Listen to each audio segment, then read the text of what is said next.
All India खास कामी दमाई सार्की एकता मंच का एक समीक्षा बैठक जयगांव में किया गया। विगत के दिन बंसा को लेकर ये बैठक किया गया। इस सभा में सेंट्रल कमेटी के president Kamal Sarki, vice president Robin Darji, Madarihat Birpara block president Anand Thatal, cashier Bishnu Sarki, adviser Suraj Roka, Rajesh Bareli, Kalchini block president Dinesh Biswa, block secretary Amit Trikhatri, youth coordinator Robin Biswa, Jaigaon के दमाई समाज के नारीगण साथ मंगलाबाड़ी विश्वकर्मा समाज के प्रतिनिधि सदस्यगण उपस्थित थे।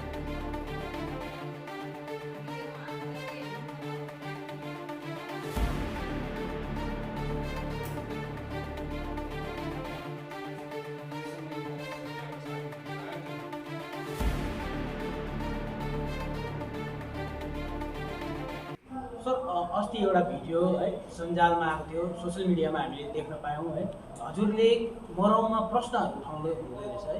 र त्यो विषय लिएर अलिक स्पष्ट गरिदिनुहोस्, के विषय तपाईँले प्रश्न उठाउनु भएको थियो, अलिक स्पष्ट गरिदिनुहोस्।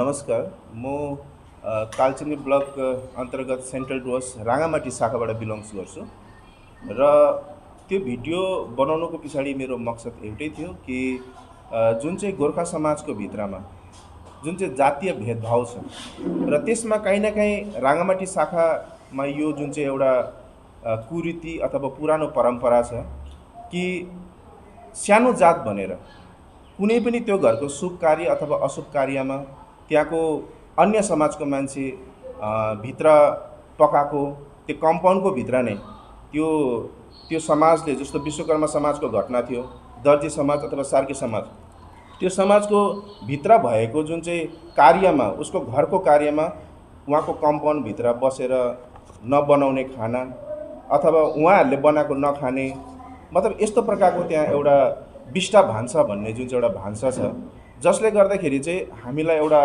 बहुत ठुलो एउटा अपमान महसुस हुँदैछ कि सर्वसमाजको जग्गामा गोर्खा समाजको भित्रमा हामीहरू मात्रै एउटा नचल्ने जाति रहेछ, तर फेरि बेला बेला फेरि गोर्खा समाज एक हो भनेर भन्छ। त्यसले गर्दा चाहिँ हामी मेसेज दिनु चाहेको छौँ कि यो जुन चाहिँ कुरीति छ, आज अन्य समाजको हाम्रो साथीभाइहरूले पनि हामीलाई सपोर्ट गर्दैछ, समर्थन गर्दैछ कि यस्तो चिजलाई हटाउनुपर्छ।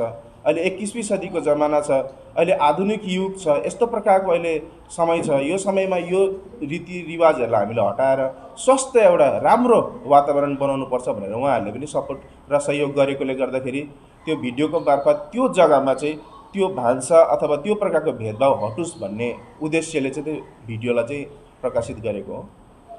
सर, यो 21वीं सदीमा आएर पनि मानिसहरूले यस्तै नै मेन्टालिटी लिएर बसिरहेका छन्, यस्तै नै होच्याउने गरिरहेछन्। के यसले हाम्रो गोर्खा जातिलाई कतिको असर पर्छ त?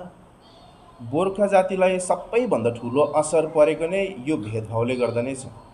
किनभने आज जुन प्रकारको सङ्घर्ष भारतमा अथवा यो हाम्रो भारतवर्षमा गोर्खा जातिले जुन प्रकारको सङ्घर्ष गर्दैछ, हाम्रो भित्रमा यो विभाजन भएको कारणले गर्दाखेरि नै आज हामीले पाउनुपर्ने अधिकारदेखि हामी वञ्चित भइरहेको छौँ। किनकि जतिखेर राजनीति मुभमेन्ट हुन्छ, जतिखेर भोट ब्याङ्कको राजनीति हुन्छ, त्यतिखेर गोर्खालाई एक भनिन्छ। तर जतिखेर दुःख पर्छ, जतिखेर गोर्खाको समुदायको भित्रमा कुनै आपद विपद पर्छ भने त्यतिखेर चाहिँ जातीय कारणले गर्दा जातीय भेदभाव गरेर उसलाई एक्लो पारेर सबैको सामने एउटा अपमान गर्ने जुन चाहिँ एउटा नीति छ, यो नीतिले गर्दाखेरि आज गोर्खा समाज कहीँ न कहीँ अन्य समाज, अन्य कम्युनिटीको तुलनामा चाहिँ कहीँ न कहीँ लाथालिङ्ग भएको देखिरहेको छौँ। सर, जुन चाहिँ यो कुरीति छ, यो प्रथा छ, यसलाई हटायो भनेदेखिलाई के मानिसको मस्तिष्कमा वर्षौँदेखि बसेको यो धारणा छ, यो विचारधारा छ, यो सोचाइहरू छ, यो कुरीतिहरू हट्छ त? अवश्य पनि हट्छ। किनकि परिवर्तन चिजबिजलाई होइन, सोचलाई परिवर्तन गर्नुपर्छ र कहीँ न कहीँ अहिलेको 21वीं सदीको युवा वर्गले त्यो परिवर्तनको लहरलाई देखिसकेको छ र जति पनि शिक्षित वर्ग छ, आज प्रत्येक घरमा शिक्षित युवाहरू छ र त्यसले गर्दा चाहिँ हामीलाई आशा छ कि हामीले यो सोचलाई परिवर्तन गर्न सक्छौँ। जुन जग्गामा, जुन क्षेत्रमा सोच परिवर्तन भएको छैन, जुन जग्गामा यो चिजहरू चलेर आइरहेको छ, त्यो क्षेत्र विकास भएको हामीले देखेको छैन। जुन जग्गा सिभिलाइज भएको छैन, त्यो जग्गामा चाहिँ यस्तो प्रकारको कुरीतिहरू भइरहेको छ र त्यसले गर्दा गोर्खा समुदायको भित्रमा यो पुरा नेपाली समुदायको भित्रमा आज भारतमा 150 करोड आबादी छ भनेर भन्छ र त्यो 150 करोड आबादी भएको जुन चाहिँ गोर्खा समाजको जग्गा जग्गामा यो प्रकारको जुन चाहिँ कुरीति जुन भेदभावले गर्दाखेरि आज बहुत ठुलो नोक्सान भइरहेको छ र यो सोचलाई युवा वर्गले आफ्नो हातमा लिएको छ भने हाम्रो जति पनि सिनियर वर्गहरू हुनुहुन्छ उहाँहरूले हामीलाई अवश्य पनि सपोर्ट गर्नुहुन्छ भनेर हामीले आशा गर्छौँ र तब नै परिवर्तन आउँछ, तब नै हामीले न्याय पाउँछ जब हामी सम्पूर्ण गोर्खा हामी एक हुन्छौँ। धन्यवाद सर। सर नाम र परिचय दिनुहोस् न। मेरो नाम प्रहलाद विश्वकर्मा, कालचिनी ब्लक सेन्ट्रल डुवर्स राङ्गामाटी शाखाबाट म बिलोङ्स गर्छु। सर आज जुन चाहिँ यो सभा डाकिएको थियो, यहाँनिर सभा बसिएको थियो, यस विषयमा अलिक जानकारी दिनुहोस् न। सर्वप्रथम म कमल सार्की, आज सभा डाकिएको जुन चाहिँ प्लेटफर्म छ अखिल भारत गोर्खा खस कामी दमाई सार्की एकता मञ्चको पक्षबाट विशेष गरिकन फिलहालै हामीले सुन्न पायौँ, सोसल मिडियाको माध्यममा जानकारीमा आयो, अलिकति अहिले पनि जातिवादको सञ्जालमा हाम्रो मध्य डुवर्समा राङ्गामाटी भन्ने ठाउँमा अलिकति छुवाछुत, जातपात, विष्ट भान्सा यो विषयहरू लिएर कतिवटा कुराहरू उठेको कारणले गर्दाखेरि आज हामी कात्सा कामी दमाई सार्की एकता मञ्चको अलिकति के रहेछ विषय जान्न पनि पर्यो, साथै यो विषयमा अलिकति आउँदो समयमा आगामी समयमा कसरी परिवर्तन ल्याउन सकिन्छ, चेतनामूलक कार्यक्रमहरू कसरी गर्न सकिन्छ भन्ने उद्देश्य लिएर आजको बैठक बसेको हो। र विशेष गरिकन यो 21वीं सदीमा पनि जुन तपाईँको थिचोमिचो अथवा विष्ट भान्सा छुवाछुतको जुन विषयहरू उठेर अहिले आउँदैछ, हुन त यो एकदमै दुःखद घटना हो। म व्यक्तिगत रूपले विष्टमा पनि म व्यक्तिगत रूपले कसैलाई म दोषाउन कसैमाथि म अम्ली उठाउन चाहदिनँ, यो सबैको गल्ती पनि होइन, यो एउटा रीतिको गल्ती हो, अनि रीति कुनै व्यक्तिले उठाएको कुरो आउँदैन, यो सदियौँदेखि चलिरहेको कुरो हो र अहिले वर्तमान समयमा म कसैलाई व्यक्तिगत रूपले दोष दिन म चाहदिनँ, तर यसमा परिवर्तन ल्याउनुपर्छ। 21वीं सदीमा पनि यदि कसैले हामीलाई कामी दमाई सार्कीलाई सानो जात भनेर यदि कसैले हामीलाई हीन भावनाले हेर्छ भने हामी हीन होइन, जसले सोच्छ उहाँको भावना चाहिँ हीन हो। जसले यो विषयमा हामीलाई हीन भनेर 21वीं सदीमा अहिलेको समयमा पनि यदि कसैले जाति छुट्याउँछ भने जसलाई छुट्याउँदैछ उहाँहरू होचिएको होइन, जसले छुट्याउँदैछ उहाँहरूको मानसिकता होचिएको। त्यस कारणले गर्दाखेरि हामीलाई हाम्रो जातिलाई पनि हामीले पनि कतिवटा कुरोमा हेर्नुहोस्, म हर मिटिङमा बोल्ने गर्छु, हर मिटिङमा भन्छु अलिकति राम्रो अब छोरी जन्मियो भने हाम्रो नाक त एकदमै के अरे छेत्री बाहुन जस्तै भनेर हामीले सानोदेखि भन्ने गर्छौँ। यसरी नै एकदम बच्चा जन्मिँदादेखि नै हामीले नै बच्चाको मनमा यो कुरोहरू ठुलो जाति उहाँको घरमा जानु हुँदैन, गएर झट्टै बस्नु हुँदैन, माथि बस्नु हुँदैन भन्ने खालको विषयहरू हामीले पनि अब वर्षौँदेखि चलिआएको, सदियौँदेखि चलिआएको कुरो हो। हामीले पनि आफूलाई पनि अलिकति परिवर्तन ल्याउनु पर्ने कुरोहरू यहाँनिर छ, आफैमा पनि अलिकति परिवर्तन ल्याउनु पर्ने कुरो छ। र आज हामी डुवर्समा तराईमा मात्रै नभएर कमसेकम तपाईँको भारतवर्षको 12वटा राज्य मिलेर हामीले कामी दमाई सार्की गोर्खा खस एउटा एकता मञ्च बनाएका छौँ।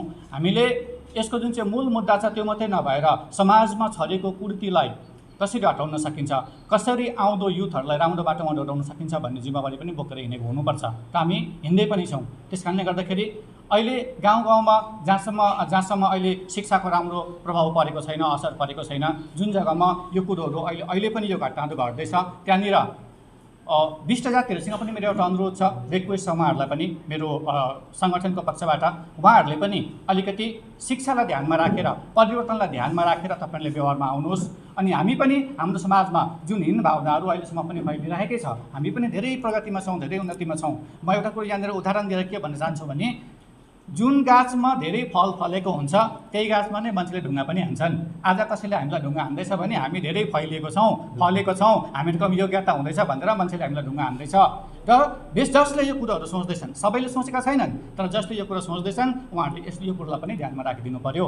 र हामी पनि हाम्रो समाजलाई पनि अझै राम्रो पाराले सङ्गठित गरेर हामीले चेतनामूलक कार्यक्रमहरू गरेर हामीले यो कुरोलाई अब एकैचोटि यो कुनै बजारबाट किनेर इन्जेक्सन लगाएर हटाउने कुरो आउँदैन। यसको मेडिसिन बजाउन पाइँदैन।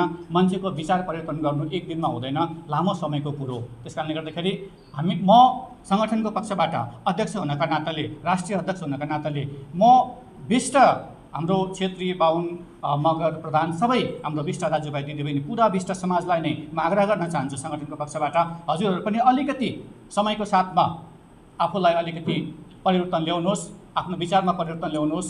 किनभने जुन घटनाहरू अहिलेको समयमा घट्दैछ यो एकदमै अनुचित हो र म हाम्रो समाजलाई पनि म अनुरोध गर्न चाहन्छु, हामी पनि अलिकति अघि बढेर आउँ, हामी पनि एक हात अगाडि बढाउँ अनि हाम्रो समाजमा हाम्रो युथहरूलाई पनि मैले भने जस्तै एकै दिनमा परिवर्तन आउँदैन, तर परिवर्तन ल्याउँदै जानुपर्छ। हामीले आशा र विश्वास चाहिँ छोड्नु हुँदैन र हामी एक समयमा हाराहारी भएर हामीले यसरी जात छुटाउँदाखेरि धर्म पनि छुटिने रहेछ। यहाँनिर धेरै मान्छे अवहेलित भएर अरू धर्ममा कन्भर्ट पनि हुँदैछन्। हामीले हिन्दू एकता, हामी एउटा हिन्दूहरू एउटा मञ्चमा आएर हिन्दू एकता, गोर्खा हामी एउटै हौँ भनेर यत्रो कुरो भइसकेपछि भन्न अलिकति अप्ठ्यारो पर्छ। त्यस कारणले गर्दाखेरि आउनुहोस्, हामी गोर्खा एक हौँ, हामी हिन्दू एक हौँ, हामीहरूको संस्कृति गोर्खा संस्कृति, हामीहरूको जाति नेपाली भाषा, हामी एक हौँ।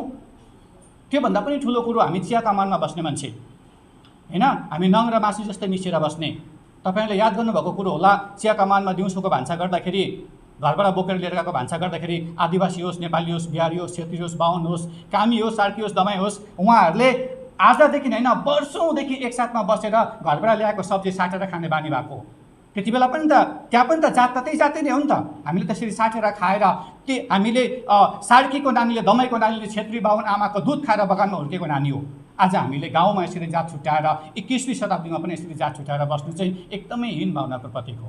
र म विष्ट जातिलाई मात्रै होइन, हामीहरूको जातिलाई पनि, हाम्रो समाजमा पनि हामीले चेतना ल्याउनुपर्छ र उहाँहरूले पनि आफ्नो सोचाइमा अलिकति परिवर्तन ल्याउनुपर्छ। र यसरी नै हामी उभय पक्ष नै हामी अलिकति अघि बढेर आउँ, एक एक पाइला हामी अघि बढेर आउँ र हामी खालि जातिको मात्रै होइन, पुरा समाज, पुरा नेपाली, पुरा गोर्खा जातिको उन्नतिको हितमा हामी एकसाथमा मिलेर एकजुट भएर काम गरौँ भन्ने सन्देश दिन चाहन्छु।